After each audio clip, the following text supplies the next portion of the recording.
Era una noche de octubre en Guadalajara, y el viento frío que bajaba desde la barranca de Huentitán arrastraba consigo el olor a maíz cocido y canela que emanaba del puesto de doña Refugio Oseguera, una mujer de 73 años que había vendido champurrado en la esquina de las calles Federalismo y Juan Manuel durante las últimas 4 décadas. Su rostro, surcado por arrugas que contaban historias de madrugadas interminables y pérdidas que jamás mencionaba en voz alta, permanecía concentrado en el movimiento circular de su molinillo de madera mientras batía la mezcla espesa de chocolate, piloncillo y masa de maíz que había perfeccionado a lo largo de generaciones. Los transeúntes que pasaban frente a su modesto carrito de lámina y aluminio desconocían por completo que aquella anciana de rebozo azul desteñido y delantal manchado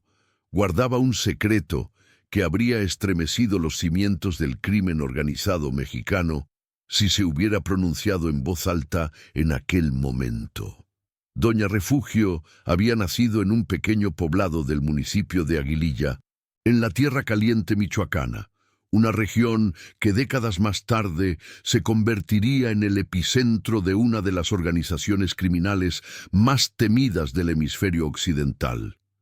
Su infancia transcurrió entre campos de aguacate y limón, entre el sonido de las campanas de la iglesia del pueblo y los gritos de los vendedores ambulantes que recorrían las calles de tierra ofreciendo pan dulce y atole. Fue en ese contexto de pobreza rural y tradiciones arraigadas donde crió a sus hijos, incluyendo a uno que con el paso de los años adoptaría el sobrenombre de El Mencho y se convertiría en el líder del Cártel Jalisco Nueva Generación, una organización que las autoridades estadounidenses clasificarían eventualmente como una de las mayores amenazas al orden público en el continente americano. Sin embargo, la relación entre doña Refugio y su hijo se había fracturado décadas atrás, mucho antes de que el nombre de Nemesio Oseguera Cervantes apareciera en los expedientes de la DEA o en los titulares de los periódicos nacionales.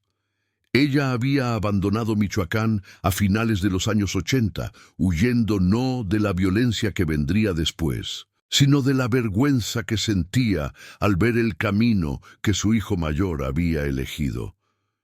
Se estableció en Guadalajara con lo poco que pudo cargar en una maleta de cartón y comenzó a vender champurrado en las calles, negándose a aceptar un solo peso que proviniera de las actividades de su hijo, rechazando las casas, los automóviles y la protección que él le ofrecía en las escasas ocasiones en que se comunicaban. Para el mundo, doña Refugio era simplemente una vendedora ambulante más, una de las miles de ancianas que sobrevivían en las calles de la segunda ciudad más grande de México, con ingresos que apenas alcanzaban para pagar la renta de un cuarto en una vecindad del centro histórico. La noche en que comenzó esta historia, 3 jóvenes se aproximaron al puesto de doña Refugio con una actitud que ella reconoció de inmediato. Llevaban gorras de equipos de béisbol estadounidenses, camisetas holgadas y cadenas doradas que brillaban bajo la luz amarillenta del farol más cercano. El mayor de ellos, que no podía tener más de 25 años, tenía un tatuaje en el cuello que representaba las letras CJNG entrelazadas con una calavera, un símbolo que doña Refugio conocía demasiado bien, aunque jamás lo hubiera visto tan de cerca. Los 3 se detuvieron frente a su carrito con expresiones que mezclaban arrogancia juvenil con una crueldad aprendida, esa crueldad que se cultiva en las calles cuando los muchachos descubren que la violencia puede ser un atajo hacia el respeto y el dinero fácil. El líder del grupo, que se hacía llamar El Chaparro, aunque medía casi 1,80 m, colocó ambas manos sobre el mostrador del carrito y se inclinó hacia doña Refugio con una sonrisa que no contenía ni una pizca de calidez humana. Le explicó con voz pausada y amenazante que a partir de esa noche ella debería pagar una cuota semanal de 2,000 pesos a cambio de protección, una protección que según él era necesaria, porque las calles de Guadalajara se habían vuelto muy peligrosas para las personas mayores que trabajaban solas hasta altas horas de la noche. Doña Refugio continuó batiendo su champurrado sin levantar la mirada, sus manos arrugadas, moviéndose con la misma cadencia que habían mantenido durante 40 años, como si los 3 jóvenes frente a ella fueran invisibles o irrelevantes. El chaparro interpretó el silencio de la anciana como miedo, como la sumisión que esperaba encontrar en todas sus víctimas, y procedió a detallar las consecuencias que enfrentaría si no cumplía con el pago. Habló de incendios accidentales, de huesos rotos, de familiares que podrían desaparecer sin dejar rastro, utilizando el vocabulario de terror que había perfeccionado en decenas de extorsiones anteriores a comerciantes del centro de la ciudad. Sus 2 acompañantes asentían con la cabeza y ocasionalmente añadían comentarios obscenos sobre lo que podría sucederle a una mujer de su edad si caía en las manos equivocadas,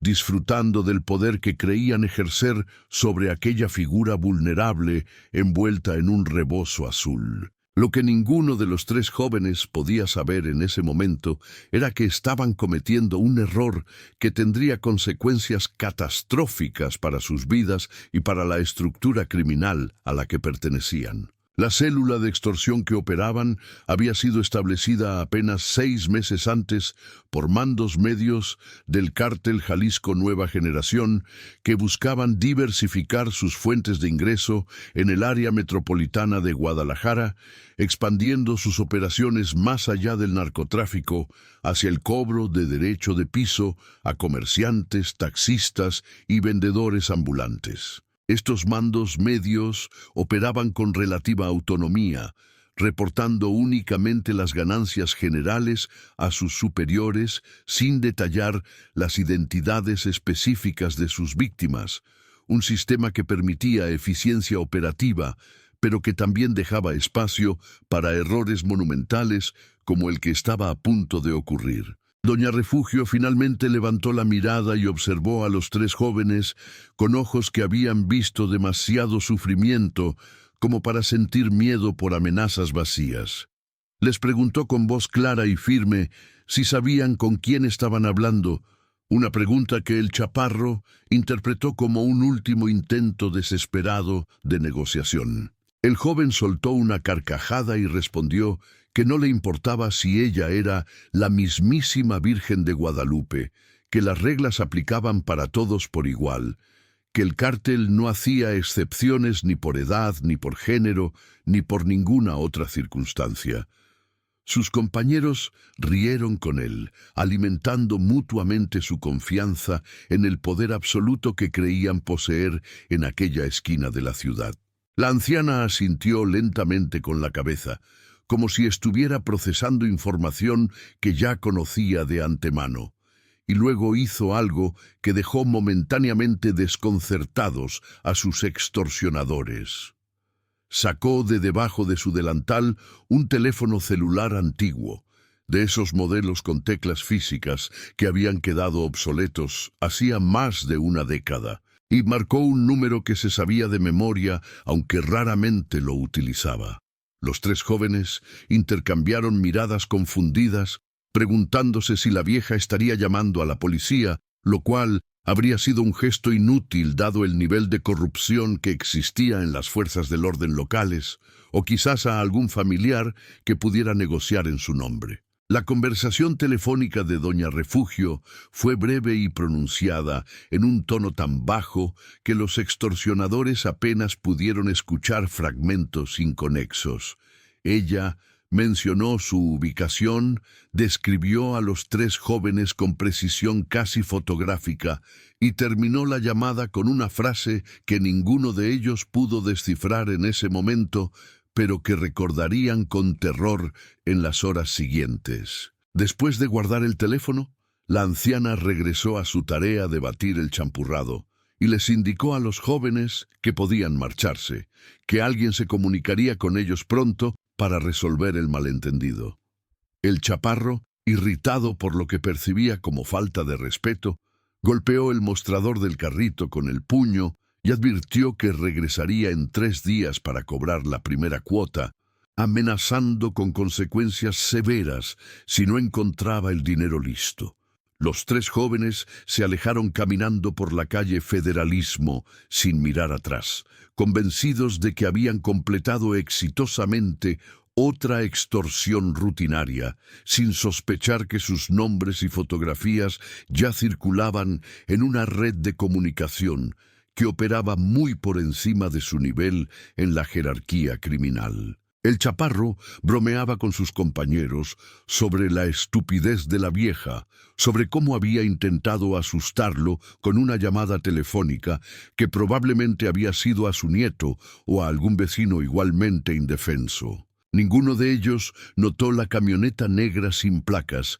que comenzó a seguirlos a distancia prudente desde el momento en que abandonaron la esquina donde Doña Refugio continuaba sirviendo vasos de champurrado a los clientes nocturnos que se acercaban atraídos por el aroma reconfortante. Las siguientes 48 horas transcurrieron con una normalidad engañosa en el centro de Guadalajara. El chaparro y sus compañeros continuaron sus rondas de extorsión por el barrio de San Juan de Dios, cobrando cuotas a vendedores de electrónicos, a propietarios de fondas y a operadores de puestos de comida callejera que habían aprendido a pagar en silencio para evitar represalias. La maquinaria del crimen organizado funcionaba con la eficiencia despiadada de siempre, alimentada por el miedo de ciudadanos comunes que carecían de recursos para defenderse y que habían perdido toda confianza en las instituciones del Estado. Mientras tanto, en algún lugar de las montañas de Jalisco, una serie de comunicaciones encriptadas estaban desencadenando movimientos que alterarían drásticamente el destino de aquellos 3 jóvenes extorsionadores. La información sobre el incidente con Doña Refugio había ascendido rápidamente por los canales internos del cártel Jalisco Nueva Generación, provocando una reacción en cadena que pocos podían haber anticipado. Los mandos superiores de la organización, aquellos que operaban directamente bajo las órdenes del liderazgo central, recibieron reportes que inicialmente parecían increíbles, pero que fueron verificados en cuestión de horas. La anciana que vendía champurrado en la esquina de Federalismo y Juan Manuel era efectivamente Refugio Oseguera, la madre de Nemesio Oseguera Cervantes, una mujer cuya existencia era conocida únicamente por el círculo más íntimo del cártel y cuya ubicación había sido mantenida en secreto durante décadas precisamente para evitar que pudiera ser utilizada como punto de presión contra el líder de la organización. El hecho de que miembros del propio cártel hubieran intentado extorsionar a la madre del fundador representaba una crisis de proporciones sin precedentes en la historia de la organización.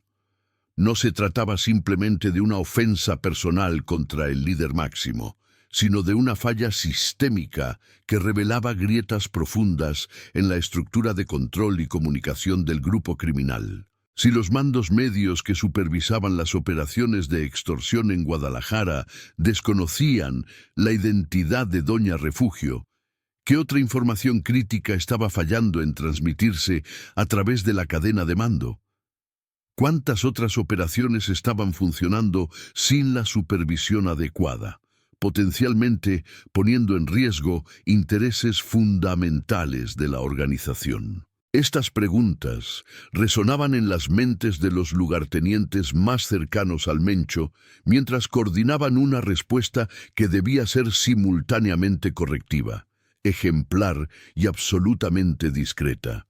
El líder del cártel había dado instrucciones claras y concisas a través de intermediarios de confianza, instrucciones que no dejaban espacio para interpretaciones alternativas ni para clemencia. Los 3 jóvenes que habían cometido la ofensa debían ser localizados, interrogados para determinar el alcance de su conocimiento y la cadena de responsabilidades, y posteriormente eliminados de una manera que enviara un mensaje inequívoco a todos los niveles de la organización, sin revelar públicamente la conexión familiar que había motivado la represalia. El chaparro fue el primero en desaparecer, exactamente 72 horas después del incidente con Doña Refugio. Salía de un table dance en la zona de Tlaquepaque cuando 2 camionetas lo interceptaron en un callejón oscuro, bloqueando cualquier posibilidad de escape. Los hombres que descendieron de los vehículos no pronunciaron palabra alguna mientras lo sometían con una eficiencia que delataba años de práctica en operaciones similares. El joven intentó identificarse gritando su apodo y el nombre del mando medio que lo había reclutado, convencido de que se trataba de un error o de un ataque de algún grupo rival. Sus gritos fueron silenciados con un golpe en la nuca que lo dejó inconsciente antes de que pudiera comprender la magnitud del error que había cometido 3 noches atrás frente a un modesto puesto de champurrado. Sus 2 compañeros corrieron suertes similares en las horas siguientes, capturados en operaciones separadas pero coordinadas con precisión militar. Uno fue levantado mientras dormía en el departamento que compartía con su novia en la colonia Oblatos. Los captores, irrumpiendo a las 3 de la madrugada, con la certeza de quien conoce exactamente la distribución del espacio y los hábitos de sus objetivos. El tercero intentó huir cuando vio aproximarse a los hombres armados en una gasolinera de la carretera a Chapala, pero apenas logró correr 20 metros antes de ser derribado por un disparo en la pierna que lo dejó retorciéndose de dolor en el asfalto mientras sus captores lo arrastraban hacia una camioneta que desapareció en la noche sin que ningún testigo se atreviera a intervenir o a reportar lo sucedido. Los cuerpos de los 3 jóvenes fueron encontrados 4 días después en un terreno baldío en las afueras de Tonalá, un municipio del área metropolitana de Guadalajara que había sido escenario de numerosos hallazgos similares durante los años de conflicto entre organizaciones criminales. El estado en que fueron descubiertos indicaba que habían sido sometidos a interrogatorios prolongados antes de ser ejecutados, sus rostros desfigurados hasta el punto de que la identificación inicial tuvo que realizarse mediante huellas dactilares y registros dentales. Junto a los cadáveres, las autoridades encontraron una cartulina con un mensaje escrito con marcador negro que hacía referencia a las consecuencias de faltarle el respeto a la familia. Un mensaje críptico que los investigadores inicialmente interpretaron como una advertencia genérica entre facciones rivales.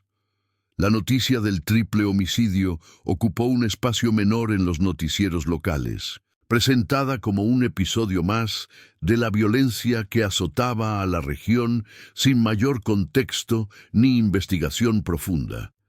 Los periodistas que cubrían la fuente policíaca en Jalisco habían aprendido a tratar estos casos con distancia profesional, evitando hacer preguntas que pudieran ponerlos en la mira de los grupos criminales responsables. Las familias de los 3 jóvenes recibieron la noticia con una mezcla de dolor y resignación, conscientes de que el estilo de vida que sus hijos habían elegido inevitablemente conducía a finales violentos, sin imaginar jamás las circunstancias específicas que habían sellado su destino. Mientras tanto, en la vecindad del centro histórico donde Doña Refugio rentaba su pequeño cuarto, la vida continuaba con la rutina de siempre. La anciana se levantaba antes del amanecer para preparar los ingredientes de su champurrado.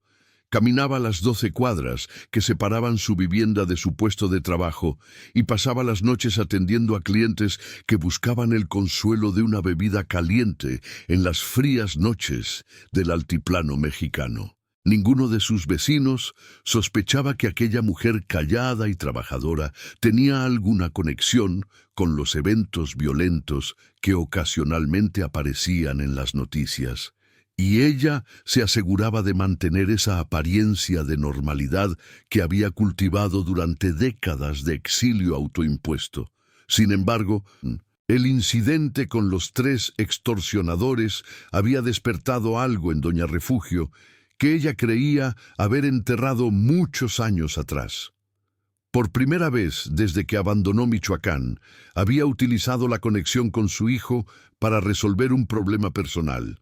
Había recurrido al poder que siempre había rechazado y que ahora la hacía sentir manchada de una manera que ningún sacramento podría limpiar. Pasaba las noches en vela, rezando rosarios interminables, frente a una imagen de la Virgen de Guadalupe que colgaba sobre su catre, pidiendo perdón por haber contribuido indirectamente a la muerte de 3 jóvenes que, por más criminales que fueran, seguían siendo hijos de alguien. Seguían siendo seres humanos, cuyas vidas habían sido truncadas por una llamada telefónica que ella había realizado en un momento de impotencia y rabia. La crisis interna dentro del cártel Jalisco Nueva Generación que había provocado el incidente estaba lejos de resolverse con la ejecución de los 3 extorsionadores. Las investigaciones ordenadas por el liderazgo central revelaron una red de ineficiencias y faltas de supervisión que se extendía mucho más allá del caso específico de doña Refugio. Los mandos medios que habían autorizado las operaciones de extorsión sin verificar adecuadamente los antecedentes de las víctimas fueron sometidos a escrutinio intenso, varios de ellos desapareciendo en las semanas siguientes, bajo circunstancias que nunca fueron aclaradas públicamente. La estructura de la organización experimentó una reorganización profunda, con nuevos protocolos de comunicación y verificación implementados para evitar que errores similares pudieran repetirse en el futuro. Para los analistas de seguridad que monitoreaban las actividades del crimen organizado en México, los movimientos internos del CJNG durante aquel periodo representaban un misterio que tardarían meses en comenzar a descifrar. Los patrones de violencia y los cambios en la cadena de mando no correspondían a ninguna de las hipótesis habituales sobre conflictos territoriales o disputas por rutas de narcotráfico. Algunos especulaban sobre posibles fracturas internas, otros sobre presiones externas de organizaciones rivales o de agencias de seguridad estadounidenses. La verdadera causa, el intento de extorsión a una anciana vendedora de champurrado que resultó ser la madre del líder máximo del cártel, permanecería oculta durante años, conocida únicamente por un círculo extremadamente reducido de personas dentro y fuera de la organización criminal. Los efectos del incidente también se dejaron sentir en las calles de Guadalajara, de maneras que los ciudadanos comunes apenas podían percibir. Las operaciones de extorsión en el centro de la ciudad experimentaron una pausa temporal, mientras la organización realizaba su reestructuración interna, un respiro que algunos comerciantes interpretaron erróneamente como señal de que las autoridades finalmente estaban tomando acciones efectivas contra el crimen organizado. Los vendedores ambulantes que operaban en las inmediaciones del puesto de doña Refugio notaron que los jóvenes que antes los acosaban semanalmente habían dejado de aparecer, aunque ninguno de ellos estableció conexión alguna entre esa ausencia y la anciana que continuaba batiendo champurrado en la misma esquina de siempre.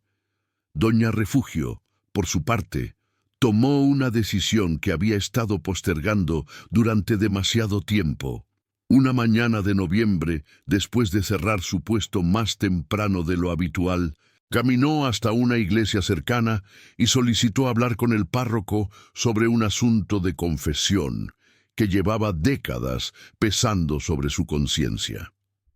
El sacerdote, un hombre de mediana edad que había llegado a la parroquia apenas 2 años antes y que desconocía por completo la historia de aquella feligresa ocasional, la escuchó durante más de 3 horas, mientras ella relataba fragmentos de una vida marcada por decisiones imposibles y pérdidas que ninguna madre debería experimentar. Le habló de cómo había criado a sus hijos en la pobreza de Tierra Caliente, trabajando campos ajenos desde antes del amanecer hasta después del anochecer para poder alimentarlos y vestirlos con dignidad. Le contó sobre el momento en que descubrió que su hijo mayor había comenzado a involucrarse con personas peligrosas, sobre las confrontaciones que tuvieron cuando ella intentó disuadirlo de ese camino, sobre la ruptura definitiva que ocurrió cuando él le ofreció dinero manchado de sangre que ella se negó a aceptar. Relató su huida a Guadalajara, su reconstrucción solitaria de una vida que había quedado destruida por las decisiones de otros, su determinación férrea de mantenerse alejada de todo lo que su hijo representaba, aunque eso significara vivir en la pobreza, cuando podría haber tenido riquezas incalculables. El sacerdote escuchaba en silencio, consciente de que estaba recibiendo una confesión que trascendía los pecados ordinarios que solía escuchar en aquel confesionario. No necesitaba nombres específicos para comprender que aquella anciana llevaba sobre sus hombros un peso que pocos seres humanos podrían soportar. La carga de ser madre de alguien cuyas acciones habían causado sufrimiento inconmensurable a miles de familias a lo largo de los años. Cuando doña Refugio finalmente mencionó el incidente reciente, la llamada telefónica que había resultado en la muerte de 3 jóvenes, el párroco cerró los ojos y permaneció en silencio durante varios minutos antes de poder articular una respuesta. La penitencia que el sacerdote impuso a doña Refugio fue inusual, pero apropiada para las circunstancias. Le pidió que continuara haciendo exactamente lo que había hecho durante las últimas 4 décadas, que siguiera vendiendo champurrado en su esquina, que mantuviera su vida de honestidad y trabajo digno como testimonio silencioso de que siempre existe la posibilidad de elegir un camino diferente al de la violencia y la criminalidad. Le recordó que ella no era responsable de las decisiones de su hijo adulto, que había hecho todo lo posible por criarlo con valores correctos y que el hecho de haber rechazado durante décadas los beneficios de su poder criminal era en sí mismo un acto de resistencia moral que pocos tendrían la fortaleza de mantener. Sin embargo, también le advirtió sobre el peligro de utilizar nuevamente esa conexión que tanto despreciaba, sobre cómo cada uso de ese poder la acercaba un poco más al mundo que había abandonado y la alejaba de la persona que había luchado tanto por convertirse. Doña Refugio asintió con lágrimas en los ojos, prometiendo que aquella había sido la primera y última vez que recurriría a su hijo para resolver cualquier problema, que prefería morir a manos de extorsionadores antes que volver a mancharse las manos con sangre ajena. El sacerdote le dio la absolución con la sensación de haber presenciado algo extraordinario, un fragmento de humanidad que brillaba con luz propia en medio de la oscuridad que envolvía tantos aspectos de la realidad mexicana contemporánea. Los meses siguientes transcurrieron sin incidentes notables para doña Refugio. El invierno llegó a Guadalajara con sus noches frías que aumentaban la demanda de bebidas calientes, y su puesto de champurrado experimentó una temporada particularmente próspera que le permitió pagar todas sus deudas y ahorrar un pequeño fondo para emergencias. Los vecinos de su vecindad la veían partir cada tarde hacia su trabajo con la misma determinación de siempre, sin sospechar las tormentas internas que habían sacudido su existencia, ni los secretos que guardaba celosamente detrás de su expresión serena y su andar pausado. La reorganización del Cártel Jalisco Nueva Generación continuó durante ese periodo, con cambios en la estructura de mando que los analistas de seguridad monitoreaban con creciente preocupación. La organización emergió de su crisis interna más consolidada y eficiente que antes, con protocolos de operación que minimizaban las posibilidades de errores como el que había ocurrido con Doña Refugio. Las operaciones de extorsión se reanudaron eventualmente, pero con un sistema de verificación más riguroso que incluía bases de datos compartidas sobre personas y negocios que debían ser evitados bajo cualquier circunstancia. En algún lugar de las montañas de Jalisco, Nemesio Oseguera Cervantes recibía reportes periódicos sobre el bienestar de su madre a través de intermediarios de absoluta confianza, vigilancia discreta que Doña Refugio probablemente sospechaba, pero que nunca mencionó a nadie. El líder del cártel había respetado durante décadas la decisión de su madre de mantenerse alejada de su mundo, limitándose a asegurar su seguridad desde las sombras sin intentar forzar una reconciliación que ella claramente no deseaba. El incidente con los extorsionadores había sido un recordatorio doloroso de la vulnerabilidad de aquella mujer que se negaba a aceptar protección directa. Un problema que había resuelto de la única manera que conocía, pero que dejaba heridas emocionales que ninguna cantidad de poder podría sanar. Para los ciudadanos de Guadalajara, que pasaban frente al puesto de Champurrado en la esquina de Federalismo y Juan Manuel, Doña Refugio seguía siendo simplemente una anciana vendedora más, una figura entrañable del paisaje urbano que representaba tradiciones culinarias en peligro de extinción frente al avance de las cadenas comerciales y los cambios en los hábitos de consumo. Los que se detenían a comprar un vaso de su bebida reconfortante nunca imaginaban que estaban interactuando con alguien cuya historia personal encapsulaba tantas de las contradicciones y tragedias de México contemporáneo, desde la pobreza rural hasta el ascenso del crimen organizado, desde los lazos familiares rotos hasta las decisiones imposibles que la violencia forzaba sobre personas ordinarias. La investigación policial sobre el triple homicidio de los extorsionadores se cerró eventualmente sin resolución, archivada junto con miles de casos similares que saturaban los escritorios de las procuradurías estatales. Los detectives asignados al caso habían encontrado suficientes indicios para sospechar que se trataba de un ajuste de cuentas interno del crimen organizado, pero carecían de testigos dispuestos a declarar, de evidencia física concluyente y, sobre todo, de la voluntad institucional necesaria para perseguir casos que inevitablemente conducirían a confrontaciones con organizaciones demasiado poderosas para ser enfrentadas con los recursos disponibles. Las familias de los 3 jóvenes asesinados recibieron la noticia del cierre del caso con resignación, añadiendo sus nombres a la lista interminable de víctimas cuyas muertes nunca serían oficialmente esclarecidas. Periodistas de investigación que trabajaban en medios locales e internacionales continuaban sus esfuerzos por documentar las actividades del Cártel Jalisco Nueva Generación, publicando reportajes sobre sus operaciones de narcotráfico, su expansión territorial y sus enfrentamientos con organizaciones rivales y con las fuerzas del Estado.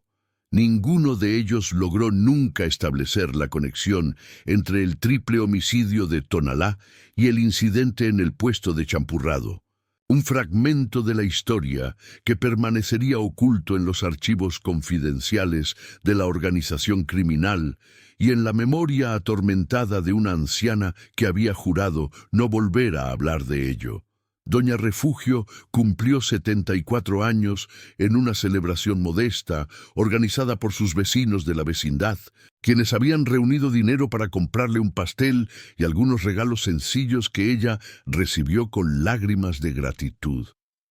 Durante la pequeña fiesta, mientras compartían tamales y atole que ella misma había preparado, uno de los vecinos le preguntó sobre su familia, sobre si tenía hijos o nietos que pudieran visitarla en ocasiones especiales. Doña Refugio respondió con una sonrisa triste que sus hijos habían tomado caminos diferentes al suyo, que la vida los había separado de maneras que prefería no explicar, y que su verdadera familia eran las personas que la rodeaban en ese momento, los vecinos que la habían acogido durante décadas sin pedir nada a cambio, excepto su compañía y su champurrado. La temporada navideña trajo consigo un aumento en la actividad comercial del centro de Guadalajara, con multitudes de compradores que abarrotaban las calles buscando regalos y provisiones para las festividades. El puesto de Doña Refugio experimentó sus mejores ventas en años, con filas de clientes que esperaban pacientemente su turno para recibir un vaso de la bebida que había perfeccionado a lo largo de generaciones. Entre esos clientes, sin que ella lo supiera, ocasionalmente aparecían hombres enviados por su hijo para verificar su bienestar. Observadores discretos que se mezclaban con la multitud y reportaban que la anciana continuaba trabajando con la misma energía de siempre, que su salud parecía estable y que nadie había vuelto a molestarla desde el incidente de octubre. El año nuevo llegó con las celebraciones habituales, fuegos artificiales, iluminando el cielo de Guadalajara, mientras familias se reunían para compartir cenas tradicionales y expresar deseos de prosperidad para los meses venideros. Doña Refugio pasó la medianoche sola en su pequeño cuarto, escuchando las explosiones de cohetes y los gritos de alegría que provenían de las calles cercanas, reflexionando sobre un año que había traído recuerdos que prefería olvidar y decisiones que la perseguirían hasta el final de sus días. Rezó por las almas de los 3 jóvenes que habían muerto por su culpa, pidiendo a Dios que los perdonara por sus pecados y que les concediera la paz que ella misma no podía encontrar. En los meses siguientes, la situación de seguridad en Jalisco continuó deteriorándose conforme el Cártel Jalisco Nueva Generación expandía sus operaciones y enfrentaba resistencia tanto de organizaciones rivales como de las fuerzas del Estado. Los enfrentamientos armados se volvieron más frecuentes, los hallazgos de cuerpos más numerosos, y el clima de miedo más opresivo para los ciudadanos ordinarios que intentaban continuar con sus vidas en medio del caos. Doña Refugio observaba las noticias con una mezcla de horror y culpa, consciente de que su propio hijo era responsable de gran parte del sufrimiento que se reportaba diariamente, incapaz de reconciliar el bebé que había amamantado décadas atrás con el monstruo que aparecía en los titulares como líder de una de las organizaciones criminales más violentas del mundo. Un día de marzo, mientras preparaba los ingredientes para su champurrado en la pequeña cocina de su cuarto, Doña Refugio sufrió un desmayo que la dejó inconsciente en el suelo durante varias horas, hasta que una vecina que pasaba por el pasillo escuchó sus gemidos y logró entrar para auxiliarla. La ambulancia tardó más de 40 minutos en llegar,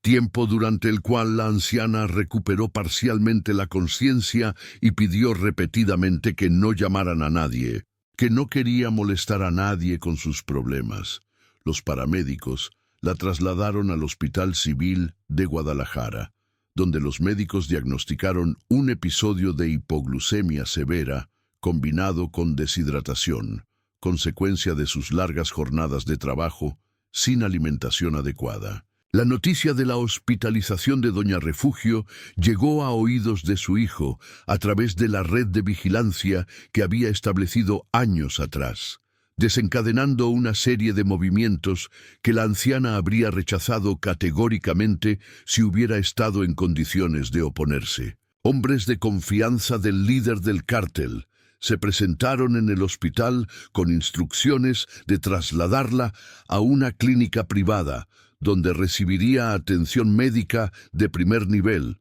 pero se encontraron con la resistencia inesperada de los vecinos de la vecindad que habían acudido a acompañarla y que desconfiaban de aquellos extraños que afirmaban ser familiares de Doña Refugio. La situación se resolvió cuando la propia anciana, recuperada lo suficiente para comunicarse claramente, ordenó a los hombres de su hijo que se marcharan y no volvieran, que ella prefería morir en un hospital público rodeada de desconocidos que aceptar la ayuda de personas cuyo dinero provenía de la muerte y el sufrimiento de inocentes.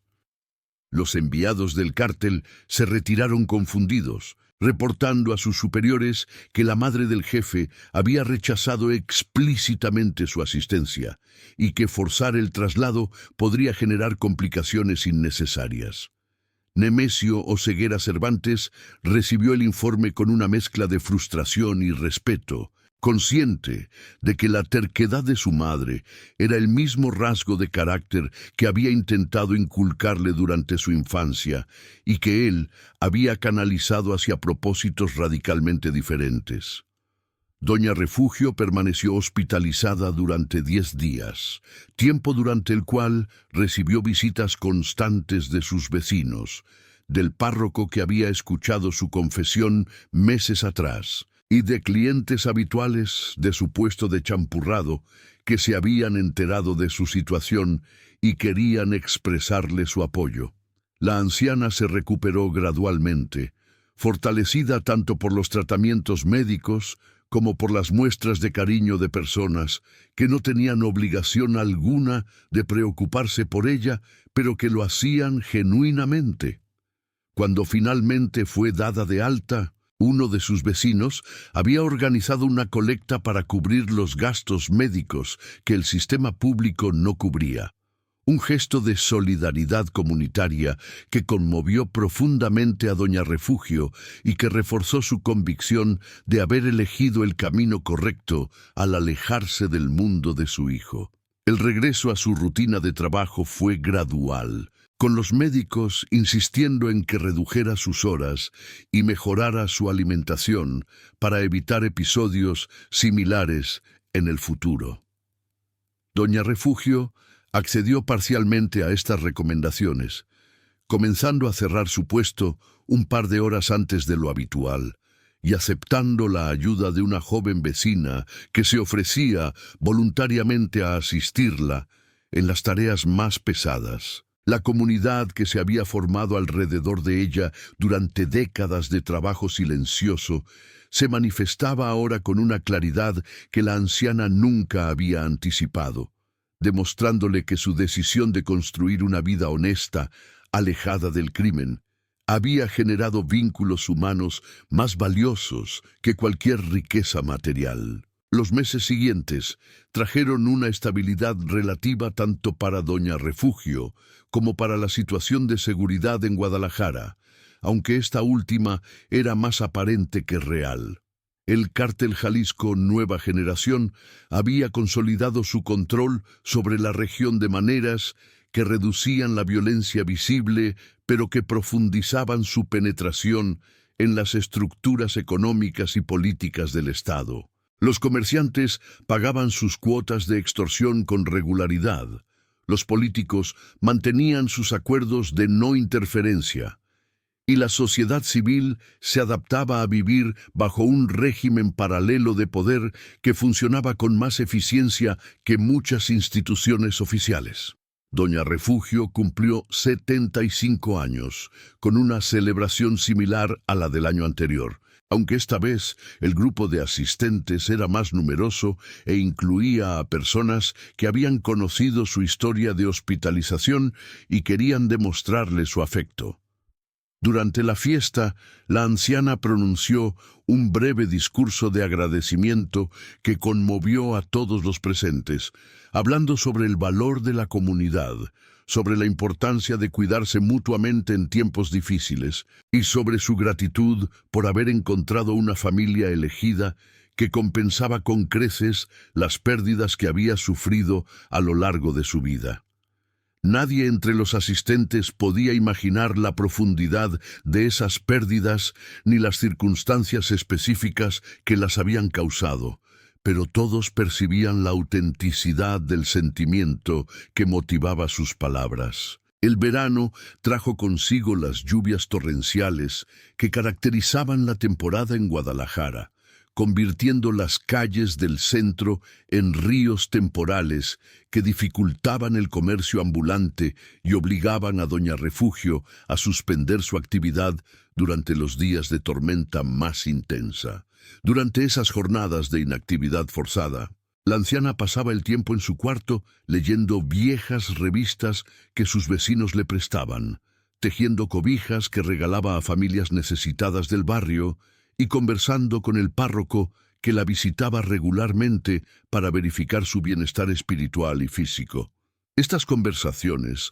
habían evolucionado más allá de la relación tradicional entre sacerdote y feligresa, convirtiéndose en intercambios genuinos entre dos personas que compartían preocupaciones profundas sobre el estado moral de la sociedad que los rodeaba. El sacerdote había comenzado a investigar discretamente la historia que Doña Refugio le había revelado en confesión, movido por una curiosidad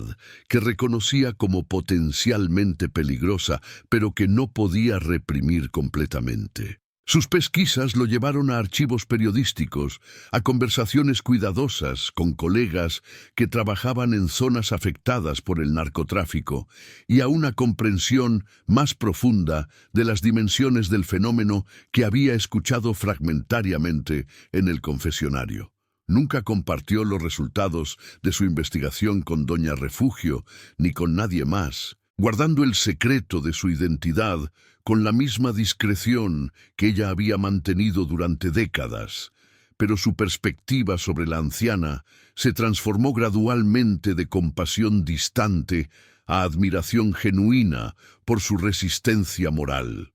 El otoño llegó trayendo consigo el aniversario del incidente que había marcado tan profundamente la vida de Doña Refugio. Mientras preparaba su champurrado en la misma esquina donde un año antes había enfrentado a los 3 jóvenes extorsionadores, la anciana reflexionaba sobre los cambios que ese evento había desencadenado en su existencia y en su relación con el pasado que había intentado dejar atrás. La llamada telefónica que había realizado aquella noche seguía pesando sobre su conciencia como una mancha que ninguna cantidad de buenas obras podía borrar completamente, un recordatorio permanente de que la violencia tenía tentáculos que alcanzaban incluso a quienes creían haberse liberado de su influencia. Un periodista de investigación que trabajaba en un reportaje sobre las operaciones de extorsión del CKNG en Guadalajara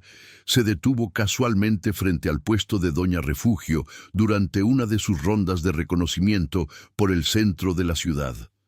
No tenía motivo alguno para sospechar que aquella anciana vendedora de champurrado pudiera tener información relevante para su investigación, pero algo en su expresión y en la manera en que observaba las calles a su alrededor despertó su curiosidad profesional.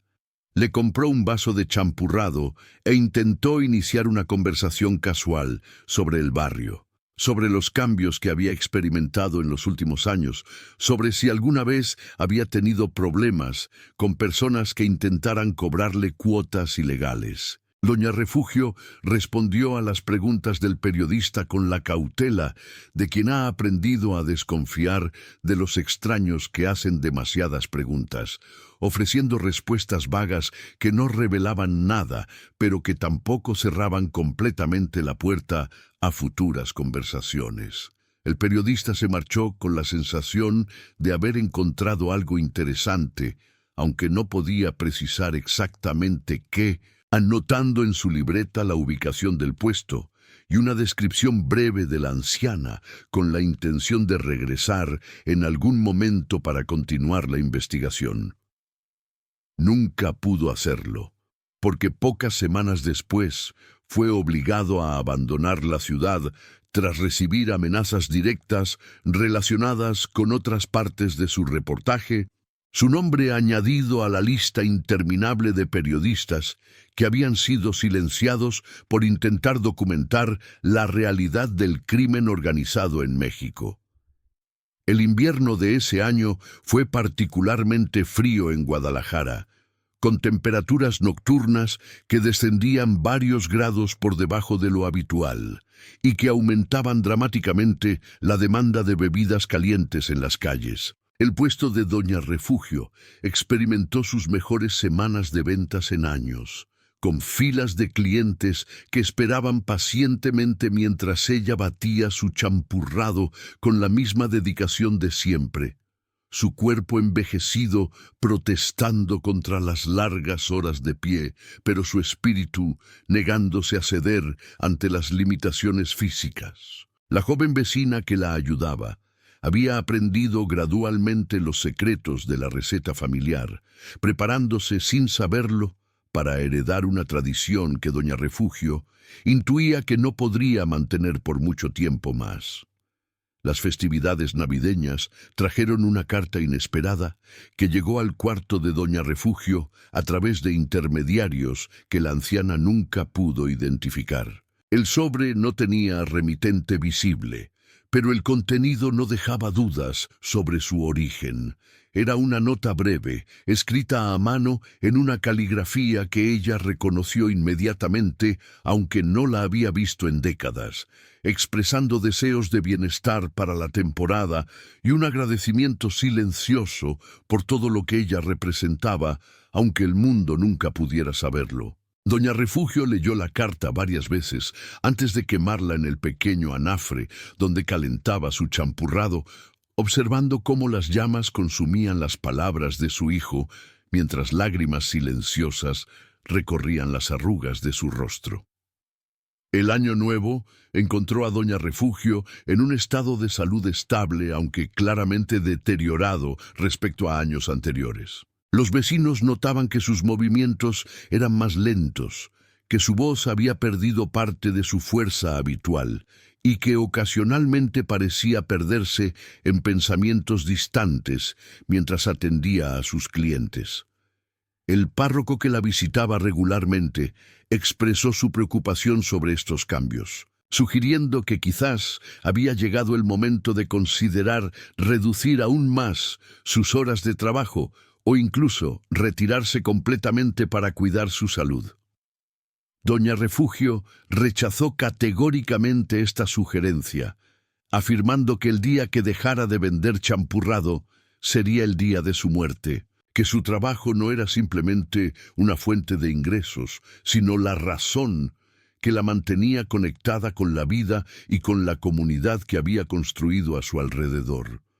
Los primeros meses del nuevo año transcurrieron sin incidentes notables, la rutina de Doña Refugio continuando con la regularidad que había caracterizado las últimas 4 décadas de su existencia. La situación de seguridad en Jalisco permanecía tensa pero estable, con el cártel Jalisco Nueva Generación manteniendo su dominio sobre la región, mientras se enfrentaba presiones crecientes tanto de organizaciones rivales como de operativos gubernamentales que intentaban frenar su expansión hacia otras partes del país. Los titulares de los periódicos hablaban de enfrentamientos armados, de decomisos millonarios y de detenciones de mandos medios que apenas afectaban la capacidad operativa de una organización que se había vuelto demasiado grande y demasiado arraigada para ser derrotada por medidas convencionales. Doña Refugio seguía las noticias con la misma mezcla de horror y resignación de siempre, consciente de que cada reportaje sobre las actividades del cártel era también un recordatorio de la conexión que la unía irremediablemente a aquel mundo de violencia, aunque ella hubiera pasado su vida entera intentando alejarse de él. A veces, en las noches más solitarias, se preguntaba si las cosas habrían sido diferentes si ella hubiera tomado otras decisiones décadas atrás, si hubiera sido más firme en sus intentos de disuadir a su hijo, o si hubiera actuado de maneras más drásticas para apartarlo del camino que eligió. Estas preguntas no tenían respuestas satisfactorias,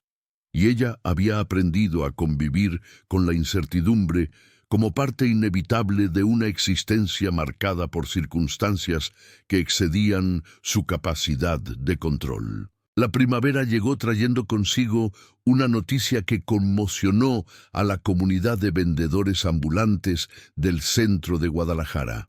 Las autoridades municipales habían anunciado un programa de reubicación que obligaría a cientos de comerciantes informales a abandonar sus ubicaciones tradicionales y trasladarse a nuevos espacios diseñados específicamente para ellos en las afueras del centro histórico. El programa se presentaba como una iniciativa de modernización urbana y mejora del espacio público, pero los afectados lo percibían como un ataque directo a sus medios de subsistencia, argumentando que la reubicación los alejaría de los flujos de clientes que habían tardado décadas en establecer. Doña Refugio se encontraba entre los comerciantes afectados por el programa, su esquina de Federalismo y Juan Manuel incluida en la lista de espacios que serían despejados para dar paso a nuevos proyectos de renovación urbana.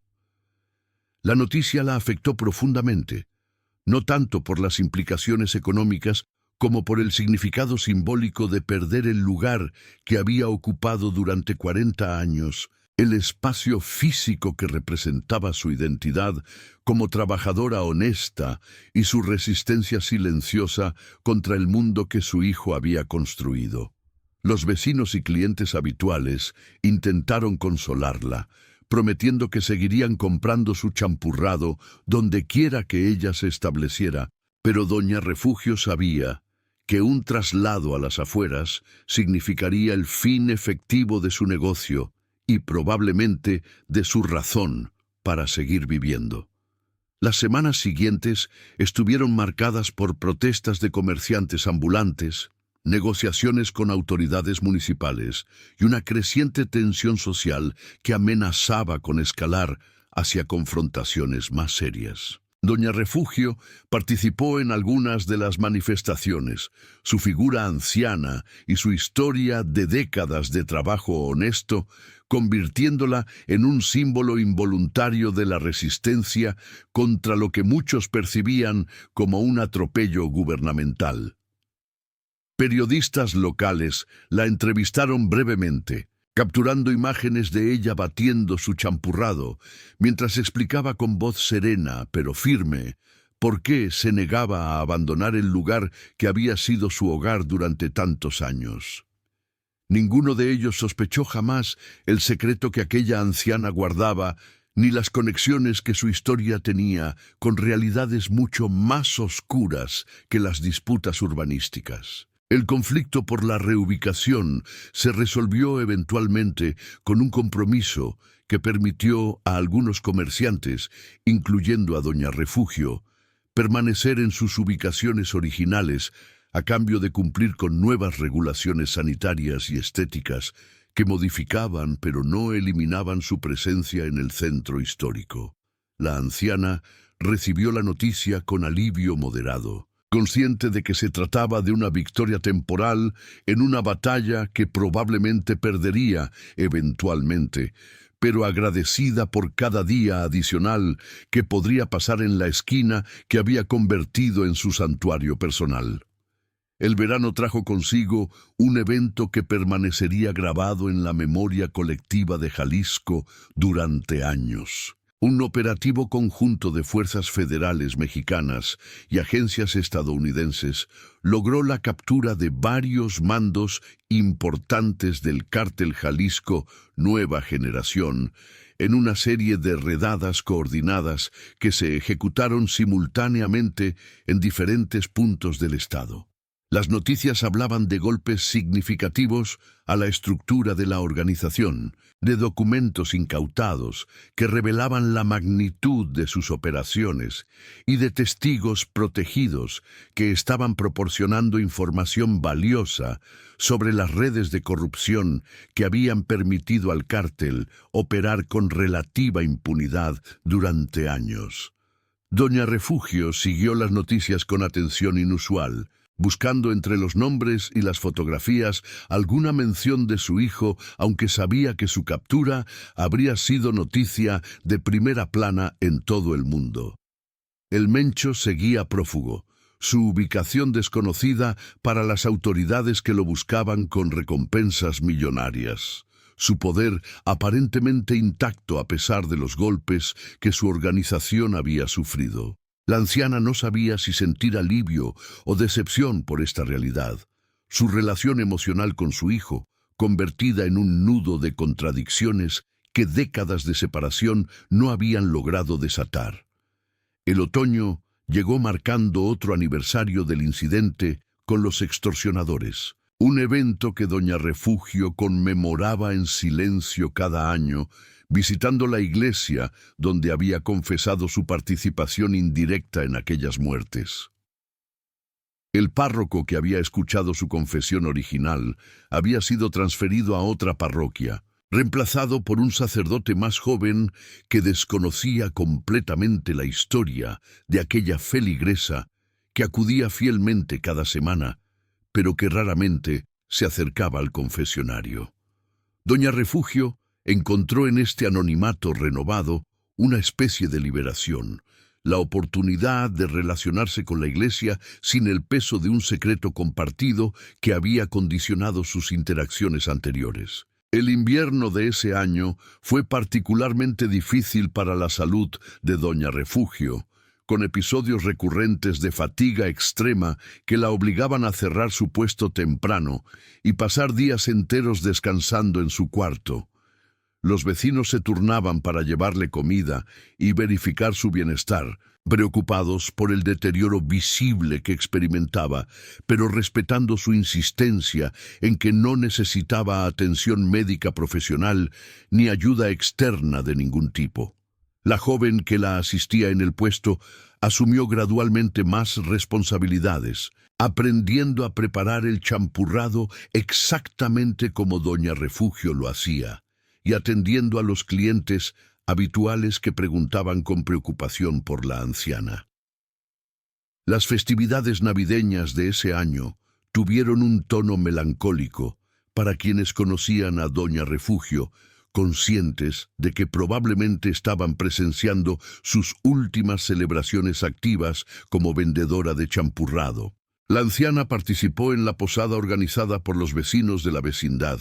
cantando villancicos con voz débil pero emotiva, compartiendo historias de navidades pasadas que omitían cuidadosamente cualquier referencia a los miembros de su familia que habían tomado caminos diferentes al suyo. Nadie se atrevió a preguntarle directamente sobre sus hijos o nietos, respetando el silencio que ella había mantenido durante décadas sobre aspectos de su vida que claramente prefería no discutir.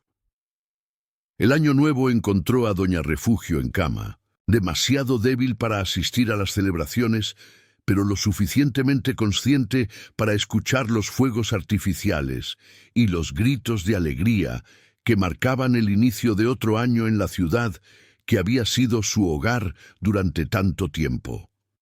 Pensó en todo lo que había vivido, en las decisiones que había tomado y en las que otros habían tomado por ella, en el precio que había pagado por mantener su integridad en un mundo que parecía recompensar la corrupción y castigar la honestidad. Se preguntó si su vida había tenido algún sentido más allá de la supervivencia básica, si su resistencia silenciosa contra el mundo de su hijo había logrado algo concreto, o si había sido simplemente un gesto vacío que nadie recordaría después de su muerte. Los primeros días del nuevo año trajeron una mejoría temporal en su salud que le permitió regresar a su puesto durante algunas horas, atendiendo a clientes que la recibían con alegría genuina y que compraban su champurrado tanto por su sabor excepcional como por el deseo de apoyar a una anciana que se había convertido en parte del paisaje emocional del centro de Guadalajara. Doña Refugio sabía que esta mejoría era probablemente temporal, que su cuerpo estaba llegando al límite de lo que podía soportar después de 7 décadas de vida dura y trabajo continuo. Pero estaba determinada a aprovechar cada momento de lucidez que le quedara para hacer lo que mejor sabía hacer. Una mañana de febrero, mientras preparaba los ingredientes para su champurrado en la pequeña cocina de su cuarto, Doña Refugio sufrió un infarto que la dejó inconsciente en el suelo antes de que pudiera pedir ayuda. Una vecina que pasaba por el pasillo escuchó el ruido de su caída y logró entrar para encontrarla sin pulso, iniciando maniobras de resucitación mientras otra vecina llamaba a los servicios de emergencia. La ambulancia llegó en tiempo récord, pero los paramédicos solo pudieron confirmar lo que las vecinas ya sospechaban cuando la encontraron.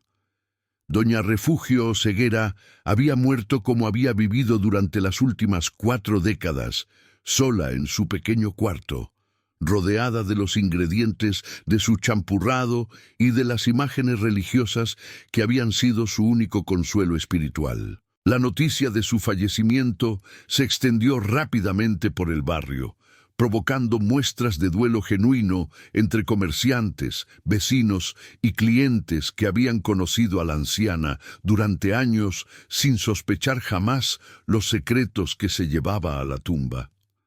El funeral de Doña Refugio fue modesto pero emotivo,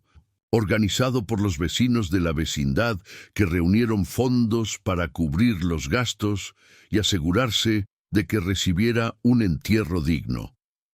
El párroco que ofició la misa habló sobre una mujer trabajadora y honesta que había dedicado su vida a servir a su comunidad, sin mencionar nada de la historia que su predecesor le había transmitido antes de su transferencia, bajo estricta promesa de confidencialidad. Los asistentes compartieron anécdotas sobre el champurrado de Doña Refugio, sobre su generosidad con los necesitados, sobre su presencia reconfortante en la esquina que había ocupado durante tantos años. Lo que ninguno de los presentes sabía era que entre las coronas de flores que decoraban el ataúd había una enviada anónimamente desde algún lugar de las montañas de Jalisco, sin tarjeta ni remitente identificable, pero cuyo costo habría bastado para financiar 10 funerales similares. Tampoco sabían que hombres vestidos de civil vigilaban discretamente la ceremonia desde vehículos estacionados en las calles cercanas, reportando a sus superiores que el servicio había transcurrido sin incidentes y que nadie parecía haber establecido conexión alguna entre la difunta y la organización criminal más poderosa de México. La noticia de la muerte de Doña Refugio nunca llegó a los medios de comunicación nacionales ni internacionales, perdida entre las miles de muertes anónimas que ocurrían diariamente en un país donde la violencia había normalizado la tragedia hasta volverla invisible. Los periodistas que cubrían el crimen organizado en México nunca supieron que la madre del líder del cártel Jalisco Nueva Generación había vivido y muerto en la pobreza a pocas cuadras de donde ellos trabajaban, rechazando durante décadas la riqueza y la protección que su hijo le ofrecía, manteniendo hasta el final su convicción de que existían cosas más valiosas que el dinero y el poder. La joven vecina que había aprendido a preparar el champurrado de Doña Refugio heredó su receta y su puesto, continuando la tradición en la misma esquina donde la anciana había trabajado durante 40 años. Los clientes habituales notaron que el sabor era prácticamente idéntico al original, un testimonio de la dedicación con que Doña Refugio había transmitido sus conocimientos a la siguiente generación. La esquina de Federalismo y Juan Manuel continuó siendo un punto de referencia para quienes buscaban una bebida caliente en las noches frías de Guadalajara, aunque pocos de los nuevos clientes conocían la historia de la mujer que había establecido aquel puesto décadas atrás. En algún lugar de las montañas de Jalisco, Nemesio Ceguera Cervantes recibió la noticia del fallecimiento de su madre con una expresión que sus subordinados más cercanos nunca habían visto en su rostro. El líder del cártel se encerró durante varios días en sus aposentos, rechazando reuniones y comunicaciones, procesando una pérdida que nadie a su alrededor podía comprender completamente. Cuando finalmente emergió, había recuperado la compostura fría que lo caracterizaba, pero quienes lo conocían bien notaban algo diferente en su mirada, una sombra de humanidad que contradecía la imagen de monstruo despiadado que los medios y las autoridades habían construido alrededor de su figura. Las operaciones del cártel Jalisco Nueva Generación continuaron sin interrupción aparente. La maquinaria del crimen organizado demasiado grande y demasiado arraigada para verse afectada por la muerte de una anciana que la mayoría de sus integrantes desconocía por completo. Los mandos medios que habían ordenado la extorsión que desencadenó esta historia años atrás habían sido eliminados o transferidos hacía mucho tiempo, sus reemplazos operando bajo protocolos que imposibilitaban errores similares. El sistema había aprendido de su falla y se había adaptado, como siempre hacía, absorbiendo las lecciones del pasado para volverse más eficiente y más despiadado. Sin embargo, algo había cambiado en las instrucciones que emanaban del liderazgo central respecto al tratamiento de comerciantes ambulantes y pequeños vendedores en el área metropolitana de Guadalajara. Las células de extorsión recibieron órdenes de moderar sus actividades en ciertas zonas, de evitar objetivos que cumplieran ciertos criterios de edad y vulnerabilidad, de mostrar una clemencia selectiva que contradecía la brutalidad habitual de sus operaciones. Nadie entre los mandos medios que ejecutaban estas órdenes conocía las razones detrás de ellas, atribuyéndolas a consideraciones estratégicas o de relaciones públicas que preferían no cuestionar. La historia de Doña Refugio o Ceguera permaneció enterrada junto con ella, conocida únicamente por un puñado de personas que jamás la revelarían públicamente. El párroco que había escuchado su confesión guardó el secreto hasta su propia muerte años después, llevándose a la tumba una historia que habría fascinado a periodistas e historiadores del crimen organizado si alguna vez se hubiera hecho pública. Los vecinos que la habían conocido y querido continuaron recordándola como una anciana trabajadora y generosa, sin sospechar jamás las dimensiones extraordinarias de la vida que había llevado antes de llegar a aquel cuarto en la vecindad del centro de Guadalajara. El puesto de champurrado en la esquina de Federalismo y Juan Manuel sigue operando hasta el día de hoy, atendido por sucesores que mantienen la tradición iniciada por Doña Refugio hace más de 4 décadas. Los clientes que se detienen a comprar un vaso de aquella bebida reconfortante desconocen la historia que yace detrás de la receta que saborean. La narrativa de resistencia moral y decisiones imposibles que se entreteje con los hilos más oscuros de la historia contemporánea de México. El champurrado sabe igual que siempre, dulce y especiado, caliente contra el frío de las noches jaliscienses, un pequeño consuelo en medio de una realidad que continúa siendo tan violenta y tan compleja como lo fue durante toda la vida de aquella anciana extraordinaria que eligió la pobreza sobre la complicidad, la honestidad sobre el poder, y que pagó el precio de esa elección hasta el último día de su existencia. Esta es la historia que jamás fue contada en los noticieros, que nunca apareció en los expedientes de las agencias de seguridad ni en los reportajes de investigación sobre el crimen organizado en México. Es la historia de una madre que rechazó a su hijo, de una anciana que desafió sin saberlo a una de las organizaciones criminales más peligrosas del mundo, y de una llamada telefónica que desencadenó consecuencias que reverberaron a través de estructuras de poder que la mayoría de los ciudadanos comunes nunca llegarán a comprender. Es, en última instancia, la historia de México mismo, un país donde las fronteras entre el bien y el mal se difuminan constantemente, donde las decisiones personales tienen ramificaciones colectivas impredecibles y donde la resistencia moral de individuos anónimos constituye quizás la única esperanza de que algún día las cosas puedan ser diferentes.